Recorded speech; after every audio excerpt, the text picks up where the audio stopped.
72 hours after launching their offensive, the U.S. Marines gathered amid the burning oil fields outside Kuwait City. They had defeated its Iraqi defenders with fewer casualties than anyone had dared hope. But to the north, the battle to destroy Iraq's Republican Guard was still raging.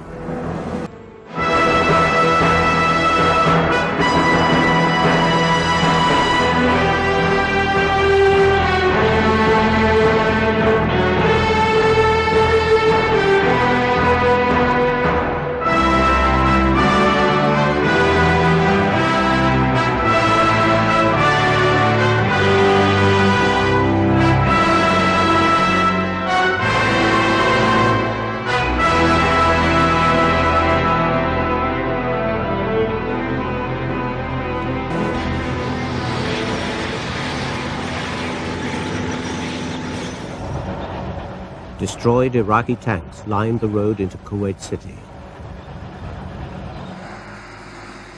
The Marine commander had feared thousands of his troops would die. 28 had, but now the city was his. We had made arrangements for the Arab coalition forces to go into the city.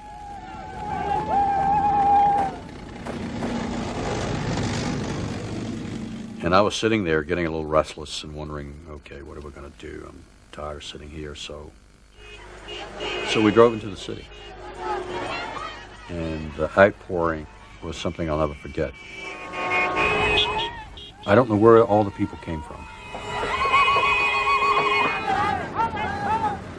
They came down to the side of the road by the thousands.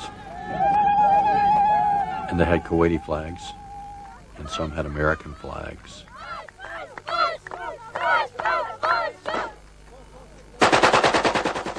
Vehicles that the Iraqis hadn't stolen or destroyed, they had acquired some of those, so they were driving around us in this mad circle. I thought, sure, we were going to crush a vehicle.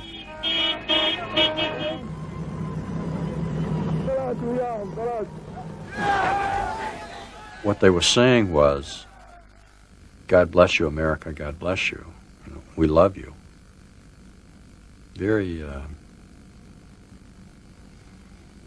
Very emotional moment for us after all of this. Saddam Hussein had expected a bloody stalemate on the battlefield that would undermine the coalition's resolve. Now he was fighting to survive. The Allies wanted to destroy his retreating army, above all its elite Republican Guard divisions, and break Iraq as a military power. His regime was judged unlikely to survive such humiliation.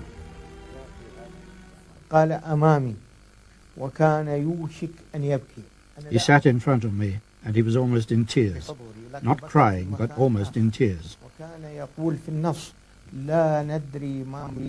He said, "We do not know what God will bring upon us tomorrow." He was virtually collapsing. He had reached the depths. Kuwait City was free, but the most intense fighting of the war was about to begin. While the British rounded up the army in the south, the American tanks were chasing Iraq's best troops, the Republican Guard.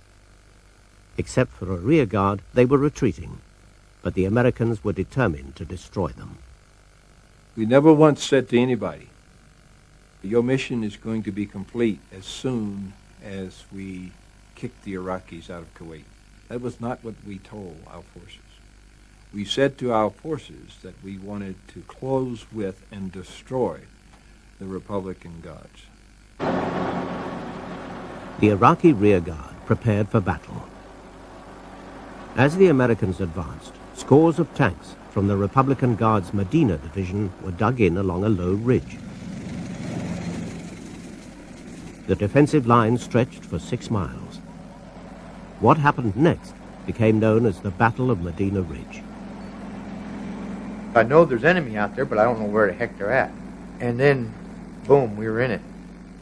I look up, and it was about 3,700 meters away, and there's BMPs and T-72s sitting on the ridge. And we discovered later from a sergeant we captured that we had caught them during lunch.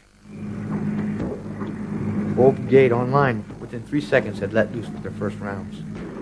Moving about 20, 25 miles an hour, like a cavalry charge towards the Iraqi emplacements. And all you could see every time we shot was a massive explosion. The Iraqi tanks only had a range of 1 mile, around half that of the American tanks. The turrets were flipping 40, 50 feet in the air. 11 tons of steel just, it was incredible to see a gun tube and the turret just spinning up in the air and landing hundreds of yards away from the vehicles. It was really awe-inspiring, the destructive power of that unit.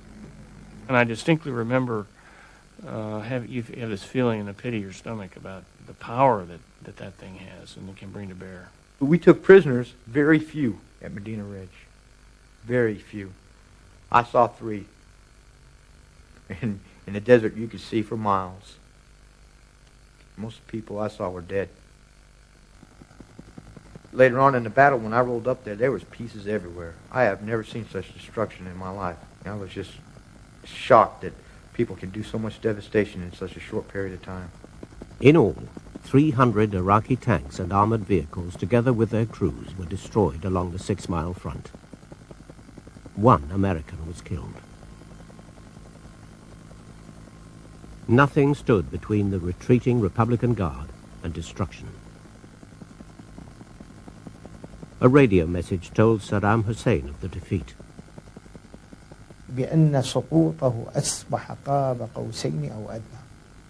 Saddam thought his downfall was imminent. He asked me, "Do you think the Allies will come as far as Baghdad?" He was quite desperate and frightened. With the rear guard destroyed, Schwarzkopf sent American tanks driving for the sea. Meanwhile, more tanks and airborne forces raced to close the trap on the Iraqi troops.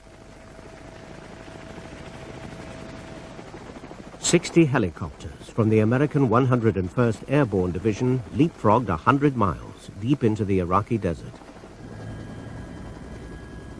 Their mission was an ambitious one. The troops had orders to build an airbase from which Apache helicopter gunships could attack the Republican Guard until the American tanks closed in. Within 2 hours, the base was operational. Waves of Apache gunships arrived and refueled. Then they headed north to hunt the enemy. Doug Gabram led one flight of 4 Apaches. We took off due north as fast as we could go, probably 30 feet off the ground, 120 knots. The terrain changed. We started flying over marshes. This is what Gabram could see through his gun camera. He found the Iraqis on a causeway across the marshes north of Kuwait.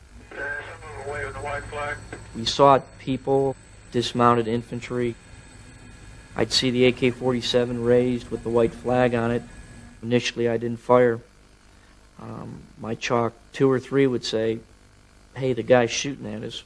You know, they're shooting at us with white flags on the end of their barrels." And my philosophy changed, and then I'm not going to take any chances. So when I see troops, I'm going to fire. I got people running on the road there. I only count 3 airplanes. Where's the other? Hundreds of soldiers were lying in the reeds along the edges of the causeway. You're taking fire out your left door right now. This is Air Cat 44. There, yeah, 16 on uniform.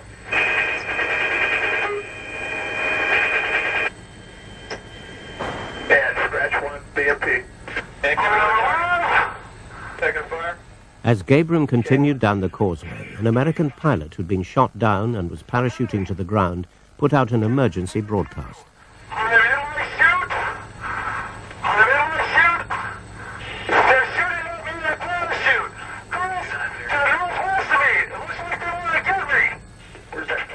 The pilot landed safely. A rescue helicopter set off. 5 of the 8 crew would not survive. This was an opportunity to really go save somebody, we thought, and we took 2 Apaches and my Black Hawk and just started going there. Right there, within a couple kilometers of where this guy supposedly was, and we're still seeing American troops, so we thought, man, it's going to be not difficult. And then all of a sudden, like maybe a minute later, we are in the middle of a crossfire, just the worst anti-aircraft guns we'd ever had. We'd gotten shot at before, but it was clear that these guys were waiting for us. You could feel the aircraft shudder. Then I think that's when the tail boom kind of separated from the rest of the aircraft. And then everything went black. It was some time later, and all of a sudden I just realized I was lying down, and I thought I was dead. It was the most weird feeling, because nothing hurt, and I couldn't hear anything, and it was very peaceful, and I thought, well, I must be dead. I looked up, and I saw 5 Iraqi guys with their rifles pointed at me. So then I knew I wasn't dead, and I knew I was captured. Then one of them reached down, grabbed me by the arm, and stood me up, and that's when he separated my already broken right arm. And then I knew I was pretty badly hurt and clearly not dead. All afternoon, waves of gunships attacked the Iraqi troops. We're going to back away from them a little bit. There seems to be no threat at all. Okay, 47. In the confusion of battle, no one could be sure how many units were retreating undetected. But the American forces intended to cut them off and trap them all in a ring of Allied tanks. Big two. This is a little bit dragon-looking bunch. This is, shit, I don't know what the hell to do with these guys. They are 30. Okay, they're leaving. We spent the whole journey on foot, walking among dead bodies. Dead soldiers were everywhere. The army's morale had collapsed.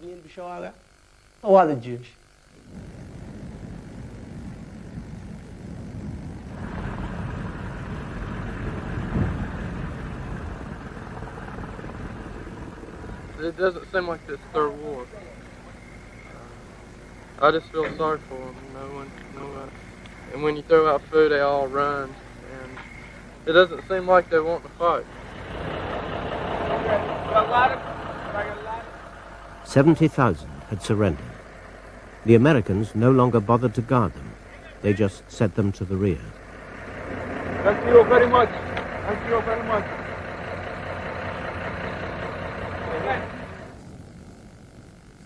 To close the trap on the Iraqis, and particularly the Republican Guard, the fighting had to continue. But in Washington, America's most senior general worried that horrific television pictures of the slaughter would eventually stain the reputation of the U.S. military. The question was, how much additional destruction do we want to inflict upon the Iraqi army that was in the Kuwait theater? Powell decided to call Norman Schwarzkopf.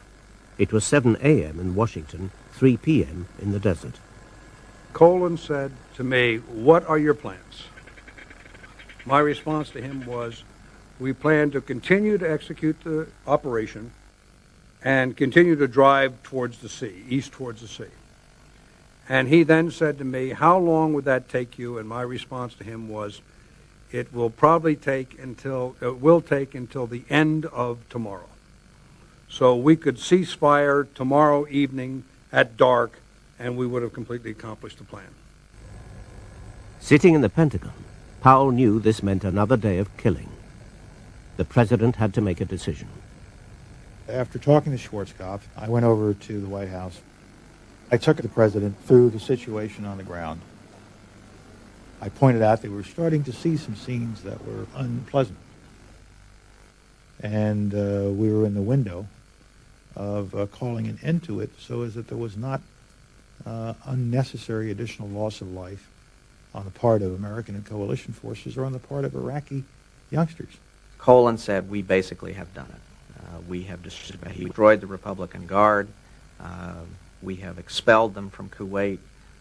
We have essentially completed our objectives, and I believe we are just a few hours from completing that effort. And I would expect that within the next 24 hours, I would be bringing you a recommendation with respect to the cessation of hostilities. The president then said, well, if that's the case, we're within the window, why not end it now? And there was a feeling, I think it was especially pronounced on the part of General Powell, that we'd asked the troops to do about all we could do by way of continuing the slaughter. I mean, in fact, the Iraqi resistance was collapsing fairly rapidly. And it was pretty clear that we'd won a tremendous victory. Colin Powell called me. He said, I'm at the White House. We've discussed ending the war. Could you, in fact, execute a ceasefire if it was declared effective midnight Washington time tonight, which would have been first thing in the morning, our time? I told him that I could live with that. And he said, yeah, I think that's probably the right thing to do, or words to that effect. Quite frankly, the driving force behind my saying that I could live with it was the fact that if we went on another day, we were going to kill some more of our people, and we had already won an overwhelming victory with a minimum of casualties, and that was good enough for me. While Powell and Schwarzkopf talked, the president telephoned his allies. He informed them that the time had come to end the war. And at 5:57, 3 minutes before 6, the president reaffirmed his decision. He says, I think this is the thing to do. And that was it. That was the decision. It was a decision that, as best I can recall, there was absolutely no dissent from on the part of any of the president's advisors. Deep down, I wondered if we really had done quite enough, but I did not dissent from the decision. Did not argue that we should go another day. It would be another 24 hours after the war had ended before surveillance photographs would show that half of the Republican Guard's tanks had survived. Well, I was no longer there. I think perhaps I might have argued it very differently if I had been, and very firmly. And I think that I might have said, look, maybe this thing would never have got started unless I was a firm enough ally to do it. And I can only tell you that in my experience, we've got to do the job properly before we finish.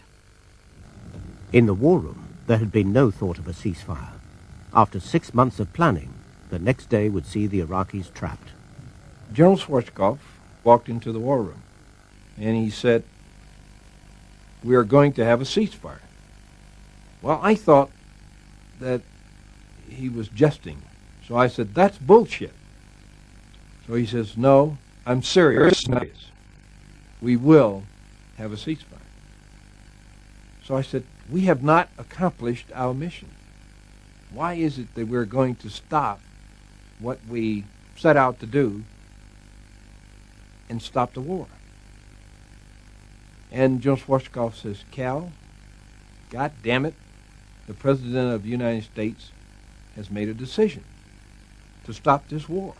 I was just damn glad to have the victory in our hands with a minimum loss of casualties, and I was willing to settle for that because that's a hell of a lot more than anybody's had in war in as long as I can remember. At dawn, the British Army charged out of the desert towards the road running from Kuwait City to Iraq. As we pulled over the top of the ridge, in front of us was the highway.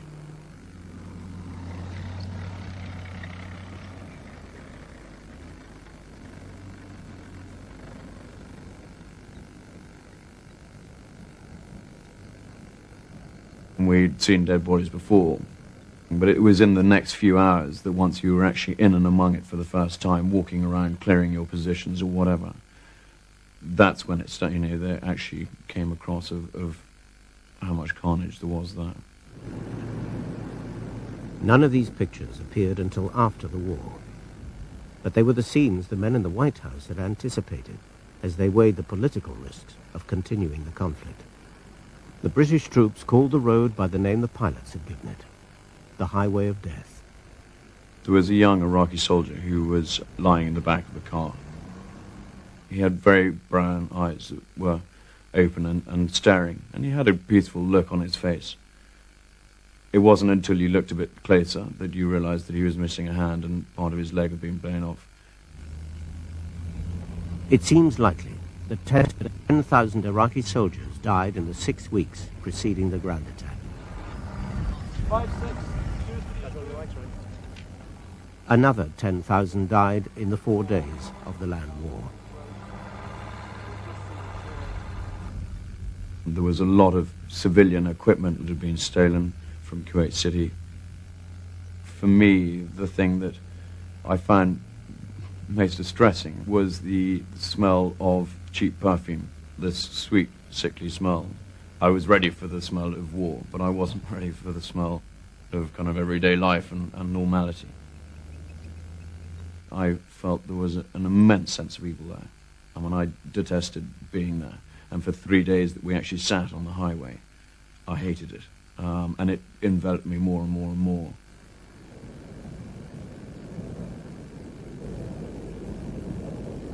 Kuwait is liberated. Iraq's army is defeated. Our military objectives are met. I am pleased to announce that at midnight tonight, Eastern Standard Time, exactly 100 hours since ground operations commenced and 6 weeks since the start of Operation Desert Storm, all United States and coalition forces will suspend offensive combat operations.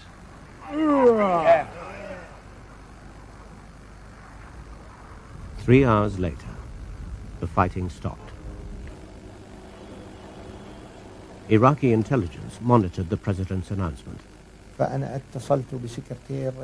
then rang the president and told him that Bush had agreed to this ceasefire. His mood changed, just like that. He felt himself to be a great, great hero. He started to say, "We've won, we've won." His morale rose from 0 to 100. Each day of war had left Saddam's regime more vulnerable to overthrow. Now the humiliation was over. The greatest fear, Allied tanks in Baghdad, was gone. The Allies had stopped the war. Saddam could concentrate on surviving. They were not kind to us. They did not love us to stay in power. It was quite clear, but they wanted to avoid casualties because George Bush entered that adventure promising the American people that it will not be another Vietnam. And he kept his promise very efficiently. On the question of going to Baghdad, if you remember the Vietnam War, we had no international legitimacy for what we did. As a result, we, first of all, lost the battle in world public opinion. Eventually, we lost the battle at home. In the Gulf War, we had great international legitimacy in the form of 8 United Nations resolutions, every one of which said, kick Iraq out of Kuwait. Did not say one word about going into Iraq, taking Baghdad, conquering the whole country, and hanging Saddam Hussein. That's point number one. Point number two, had we gone on to Baghdad, I don't believe the French would have gone, and I'm quite sure that the Arab coalition would not have gone. The coalition would have ruptured, and the only people that would have gone would have been the United Kingdom and the United States of America. And oh, by the way, I think we'd still be there. We'd be like a dinosaur in a tar pit. We could not have gotten out, and we'd still be the occupying power, and we'd be paying 100% of all the costs to administer all of Iraq.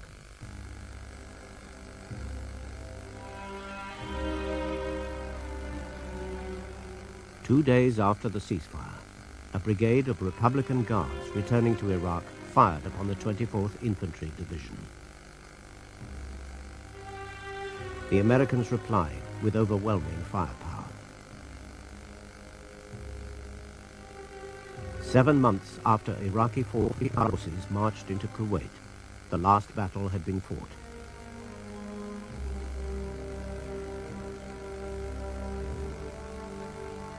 The conflict cost 240 coalition lives, 24 of them British. Stopping the war allowed a third of Saddam's forces to escape. But Iraq had been broken as a military power, and the coalition occupied a great swathe of southern Iraq.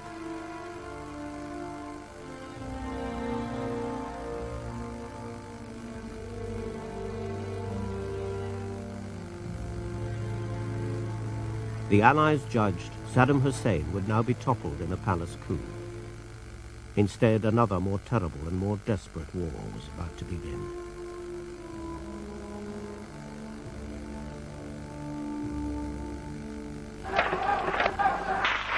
In the Iraqi cities close to the Allied front lines, Saddam's rule had collapsed. Ordinary people took up arms against the regime they hated. These pictures were filmed in Karbala, but the scene was repeated throughout southern Iraq.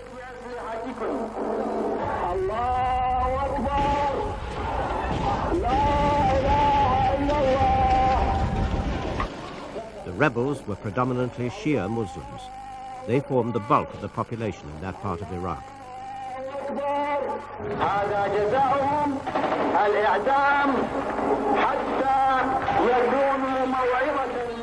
Again and again, President Bush had called for uprisings. Now, hours after the war's end, he did so again. I've always said that the Iraqi people should put him aside. I want to see an end. You mentioned World War II. There was a definitive end to that conflict. And now we have Saddam Hussein still there. In Iraq's second city, soldiers who had fled from Kuwait joined the rebels. In the prison was a Briton who had been taken there 2 months before from his home in Kuwait City. Well, we heard small arms fire. Then there was mortar fire accompanying, then more small arms fire. The guards by this time had melted away, had disappeared. Whether they went to defend the outside perimeter or not was difficult to say. We couldn't tell. But when the gates were shot open, everyone rushed out.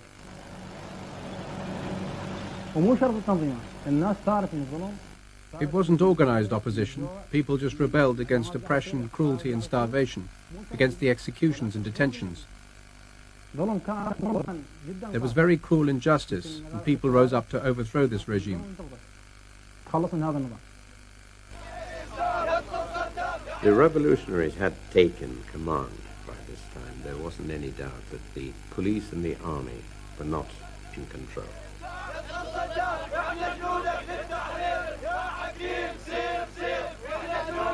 And the general mood was, pleasure, joy. Everyone was free. Basra was close enough to the American lines for Brock Matthews to hitch a ride to safety. We did not think, the president nor any of us thought at that time that Saddam would continue in power, having suffered such a resounding defeat. With victory achieved, the political concentration that had brought such success now seemed to desert the White House team. Norman Schwarzkopf was left to cement the details of the ceasefire with the Iraqis. Norm Schwarzkopf said, "How did we make this happen?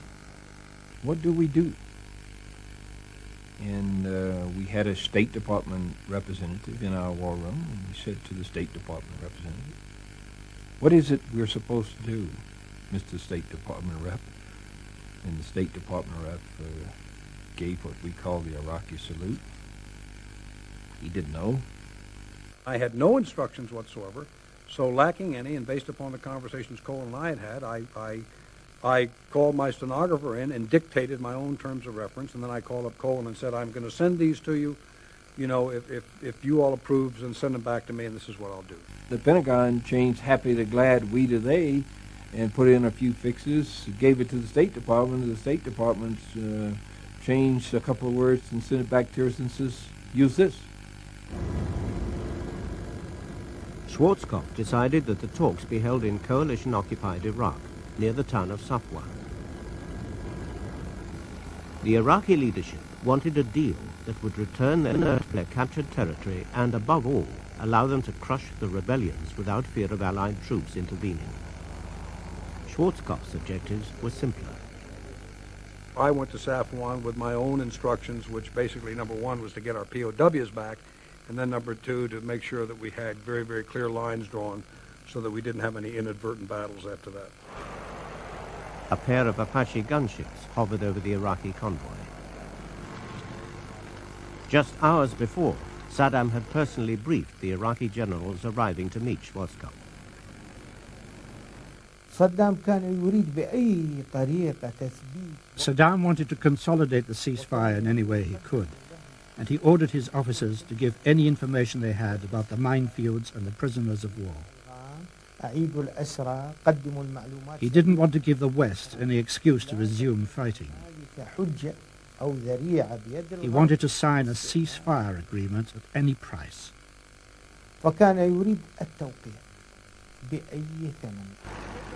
Accompanied by the Saudi commander-in-chief, Schwarzkopf led the defeated Iraqi generals to the tent where the meeting would be held.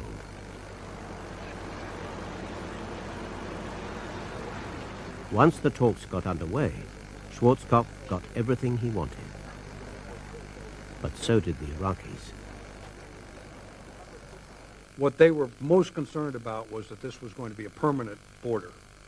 And over and over again, they kept saying, is this a permanent border or is this just temporary? And I kept having to reassure them that, no, this is not a permanent border. This is a temporary demarcation line between our forces. And then this fellow looked at me and said, well, can we fly our helicopters? And I knew the great devastation we had inflicted upon their roads and their bridges, and that seemed like a very reasonable request to me. General Sultan Hashim Ahmad was a top official in the Defense Ministry. His colleague, General Salah Abud Mahmoud, had commanded the Iraqi forces in Kuwait. The two generals had achieved the objectives Saddam Hussein had set for them. Above all, the Iraqi armed forces could operate freely within their territory. And though Iraq's fighter planes were forbidden to fly, its helicopters weren't. Saddam had the tools he needed for survival. They should surrender their equipment, the lot.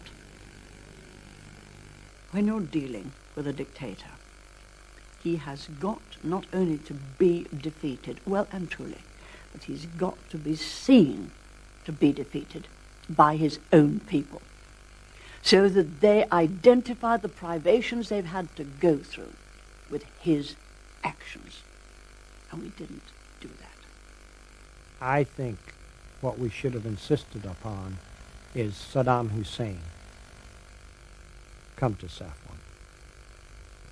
That was our mistake, because that allowed him to blame his generals for the defeat, and not he himself. Saddam Hussein now moved forces loyal to him from Baghdad to suppress the uprising. American troops could see the fighting from their positions, but they were ordered not to intervene. My advice to the president throughout the period of this uprising is that this did not seem to me to be an operation that we needed to get involved in, because I couldn't figure out who was doing what to whom. And it would have required us to move further into Iraq and take responsibility for that part of Iraq and for a purpose that was not stated. And that was the quagmire. Therein laid Vietnam as far as we were concerned, because we would still be there. And what's more, given the American way of doing things, we would have then had the responsibility for rebuilding all of the infrastructure. And we were just determined not to get sucked into that trap.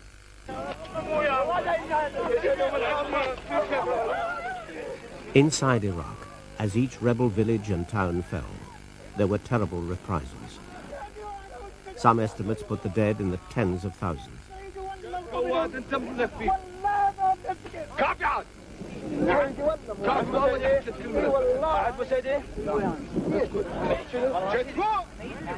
The Iraqi regime likes to film itself at work. These pictures show Shia prisoners and senior officers from the regime. The tape reached the West 2 years later.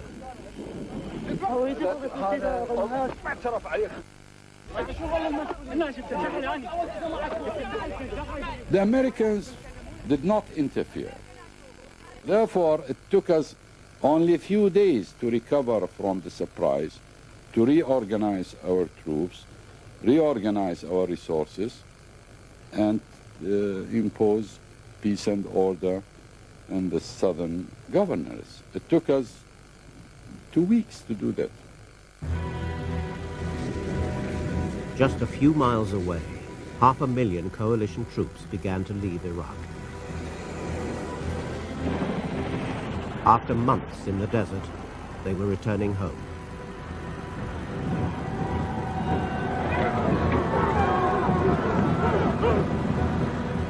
The Allies still hoped one of Saddam's generals would overthrow him, but the ill-fated uprising had caused the military to rally round Saddam out of fear of something worse. The White House had miscalculated. Meanwhile, the Iraqi leader had a bargain to keep. We didn't hear any bombing at night. And that was very strange. And you start to hope. You start to think, gosh, the war's over. You can't help it. Somebody came in and just said, get your things together, you're going. And you look around and say, what things? I have no things. And he said, go out. And you wonder if it's a trick, and you kind of put your head round the side of the cell in case somebody's waiting outside there with a cricket bat or something. And there was a line of people standing outside in yellow uniforms. And I joined the end of the line. There were hundreds of reporters, hundreds and hundreds. And that's really quite overwhelming. I mean, you've just been in solitary. And I think that's really when you thought, well, I probably am released. Whenever anybody gets back from war, trying to convince anybody what the realities of war are like is very difficult. Not just my situation. If you've been shot at or in combat and seen friends die, you see it in the films, but you don't smell it, you don't hear it, and you don't see grown men cry, and you don't see what it's like to see real people hurt. And you can never put it in words when you return either. Now there was a second uprising, in the north where the Kurds lived.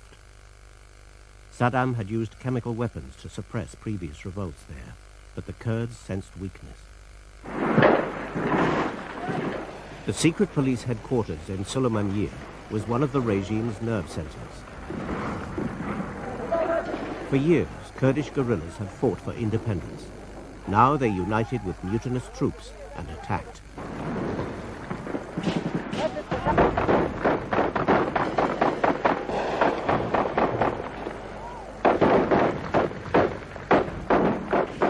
The men inside resisted desperately. They knew there was much to avenge.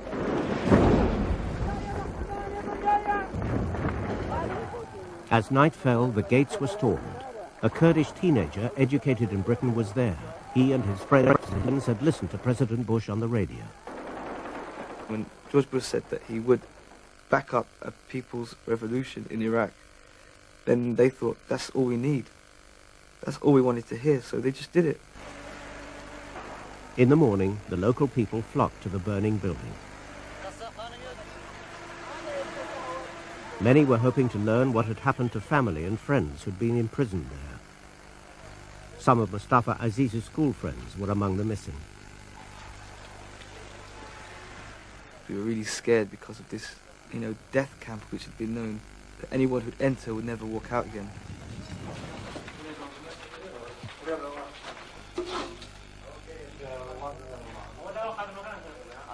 We walked in towards this one room and we saw these hooks like you get in a butcher's shop where they hang the meat on. And on one of the hooks we saw a body. And, we saw that the Iraqis would hook people on there. I thought, how could they do this to people?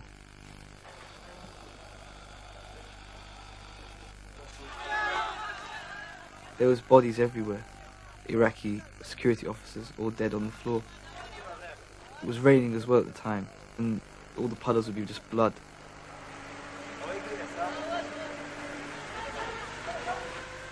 I remember just swearing at the Iraqis, and I remember going up to a couple of bodies and kicking them and spitting on them. Kurdish opposition leaders who'd been living abroad began to return.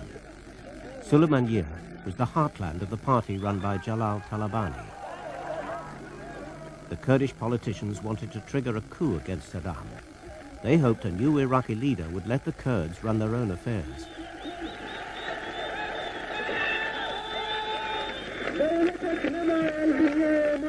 Traveling with Talabani was an American, an observer from the United States Senate. He believes that day was a turning point. At that point, everything hung in the balance. Had the United States signaled its support for the uprising, I am convinced it would have succeeded. There were Iraqi generals who were, in fact, in touch with the opposition and who were sitting on the fence waiting to see what would happen. And when the United States did nothing, said nothing, sat on its hands, of course, they took the course of caution. That very night, Saddam Hussein's troops attacked. Washington had decided it did not want to support an uprising that might lead to the breakup of Iraq. The rebel forces fought back, but they were hopelessly outgunned. The Kurdish leaders who'd encouraged the revolt had made a terrible miscalculation. As shells began landing on the cities, there was panic. Not only were the casualties heavy, but they feared a chemical attack at any moment.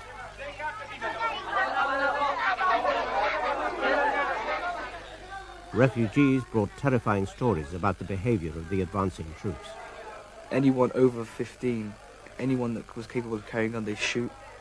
They have got no mercy whatsoever. They came with an intention of revenge.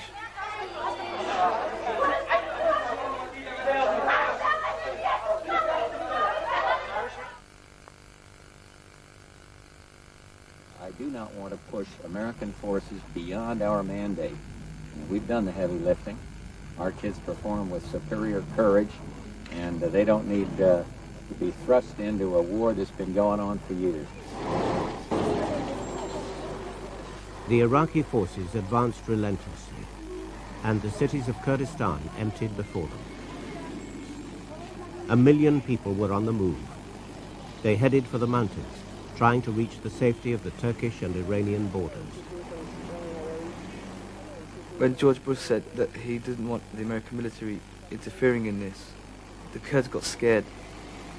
We heard the shelling and the bombing, and our next door neighbor came around and he said, look, you've heard what people are saying about the Iraqis. I think it'd be, wise of us just to leave Sulaymaniyah. So my dad agreed and said, okay, we'll leave.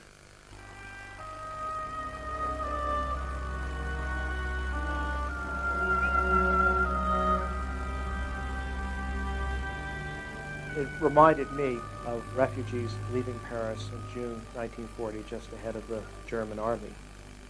Everybody knew of George Bush's call for them to rise up and overthrow Saddam Hussein, and they all had exactly one question: why isn't Bush helping us? The American air crews patrolling the skies above Iraq could see the Kurds being chased into the mountains, but they had strict orders not to intervene. Instead, they watched. We saw helicopters chasing a lot of people down a road, and we saw the gunships shooting at them. You could see the smoke coming out of the gunship and occasionally see flashes of the tracers, even though the sun had just started coming up.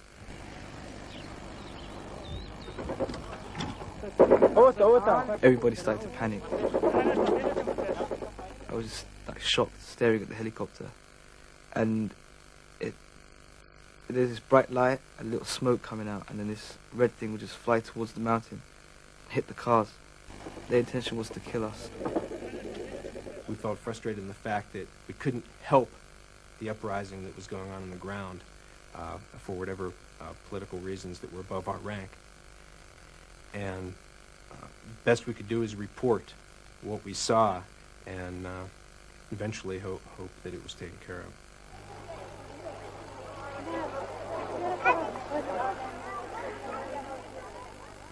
Saddam Hussein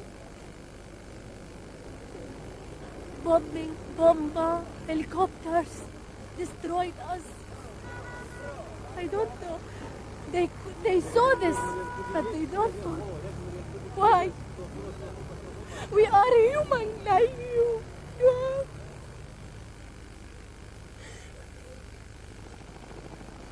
The only issue that came up is, should we do something about the Iraqi helicopters? It had never been one of our objectives to get involved in this kind of civil uprising between factions within Iraq and the Iraqi government. And so it was not clear what purpose would have been achieved by getting ourselves mixed up in the middle of that. The Iraqi forces closed inexorably. But the president had promised America the troops were coming home.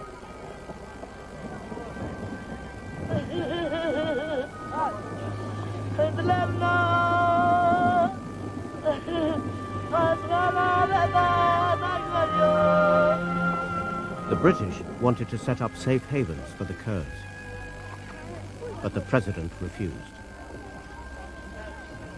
What was self-evident was that unless some action was taken, we may well be seeing the genocide of a nation. We found it intolerable, and for that reason we began to proceed with our plans to do something about it.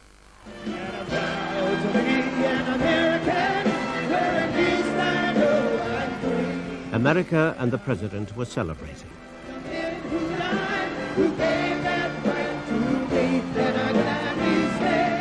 But the television images of the Kurdish exodus were making the victory ring hollow. Was there ain't no doubt, I love this land. God bless the USA. Just before the celebration, the president asked James Baker to see how the situation could be diffused.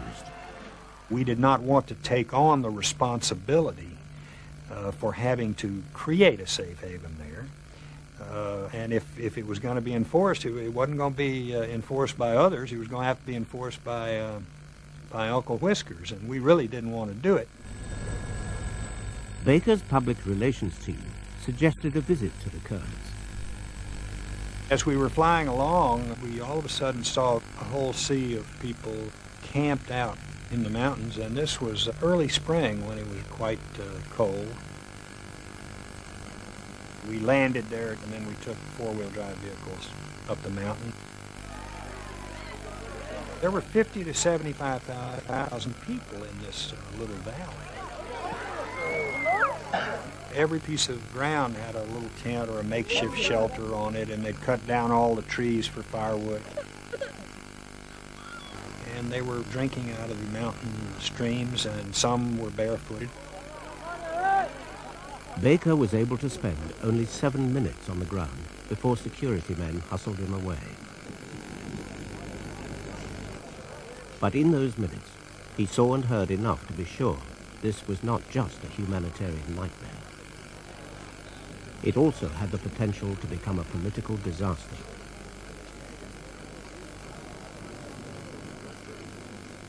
I called the president from the airplane and told him I'd never seen anything like this, and that a lot of people were going to die if we didn't do something and do something quickly, and that he needed to really break whatever China was required in order to get it done. I have directed the U.S. military to begin immediately to establish several encampments in northern Iraq where relief supplies for these refugees will be made available in large quantities. I can well appreciate that many Kurds have good reason to fear for their safety. Let me reassure them that adequate security will be provided at these temporary sites by U.S., British, and French air and ground forces. The impact on the American psyche of what happened in Vietnam, of being bogged down in a ground war that damaged America very badly, was a very real issue. And the prospect of another huge problem with large numbers of American troops going back into northern Iraq, it's hardly surprising that they weren't immediately attracted to that. But once the full dimension of what was happening, once Jim Baker saw it, once they had absorbed what we were saying to them about the seriousness of the problem, then they became engaged, and then things began to move very speedily. The final scenes of the Gulf War were played out. The men who planned the war feared what they called the ragged end, a quagmire like Vietnam, or a stalemate like Korea. This was a ragged end no one had foreseen. Two rebellions brutally suppressed by a military which threw in its lot with Saddam and kept him in power. The Iraqi regime bided its time.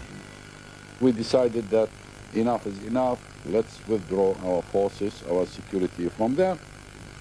Let them do whatever they like for a while, might take months or years, but in the end, they will come back to their homeland because they will realize that there is no other option for them except to be part of Iraq and part of the state of Iraq.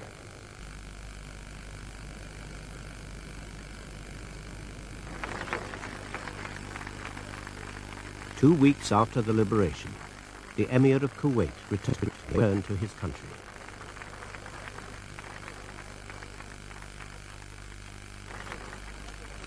The war might have been fought against tyranny, but it had not been fought for democracy. America honored its returning soldiers. After Vietnam, there had been no cheering crowds.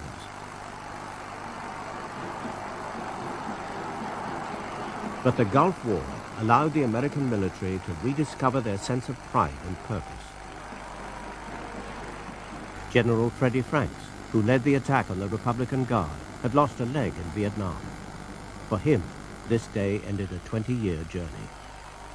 Soldiers I was with in the hospital got so tired of having to explain that they were wounded in Vietnam and people saying to them, oh, well, man, what a shame, all that for nothing, that they stopped talking about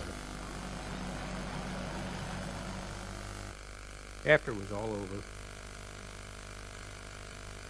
my wife and I walked over to the Vietnam Memorial and talked to some of the Vietnam veterans who were there.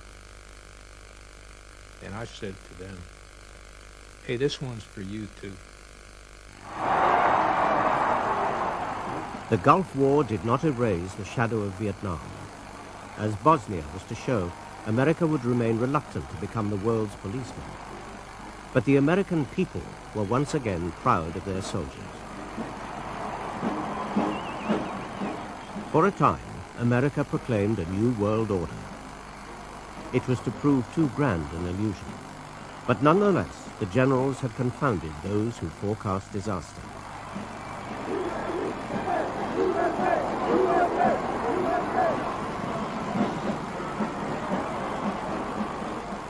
We had accomplished an overwhelming military victory. We had accomplished all of our objectives. We had inflicted great casualties and great damage to the Republican Guard. We had inflicted great damage to the Iraqi military force, and we had ejected the Iraqis out of Kuwait, and that, after all, was the purpose of it, and we had done it all with an amazingly low loss of life. Speaker, the President of the United States! Bush returned to the Congress in triumph. Yet 2 years later, the American people would vote him out. For the President, too, there was to be a ragged end. I can report to the nation, aggression is defeated, the war is over. To gain support for the liberation of Kuwait, Bush had compared Saddam Hussein to Hitler. But Saddam and his tyranny had survived. He's got his job, one campaign sticker would say. How about you? When you demonize an enemy, such as the president attempted to do with Saddam Hussein, which was a useful way to raise public interest and support of what we were doing, we also faced the problem of if he was still there at the end of it, which he most likely would be, it would take some shine off the achievement. There is the aggressor, Saddam Hussein, still in power. There is the President of the United States, no longer in power. There is the Prime Minister of Britain, who did quite a lot to get things there, no longer in power. I wonder who won. Saddam Hussein might claim that by surviving, he did. But his invasion of Kuwait ended in ignominy, and his dreams of challenging Israel and dominating the Middle East turned to dust. UN teams are still destroying his nuclear and biological weapons programs. Sanctions cripple the economy.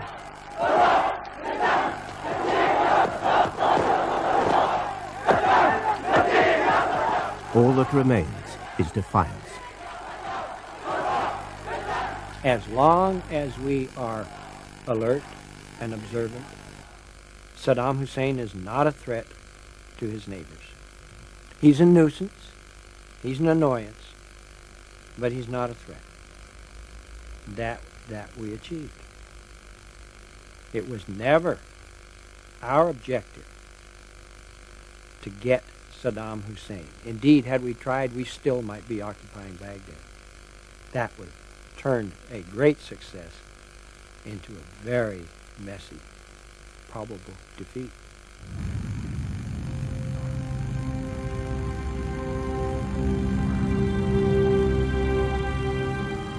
It took 7 months to extinguish the oil wells that burned across the deserted battlefield. Above all else, the Western Allies sent 500,000 men to war because of oil. As always in history, the great powers fought to protect their interests. In so doing, the West forged new alliances with the Arab world, paving the way for a permanent peace with Israel.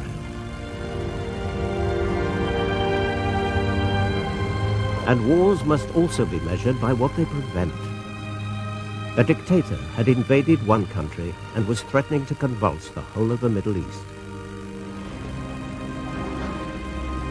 If today Saddam Hussein is no Hitler, perhaps it is because the Gulf War ensured he did not become one.